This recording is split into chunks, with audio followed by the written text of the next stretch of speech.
ये क्या है ये गर्दन। Very good. नेक यानी गर्दन। आप खड़े हो जाओ।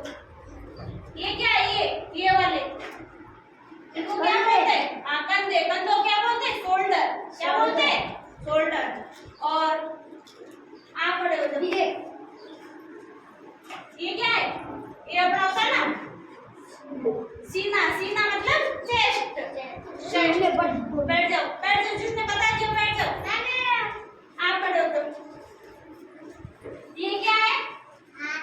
हाथ। हाथ को क्या बोलते हैं? ये हाथ यानी हैंड।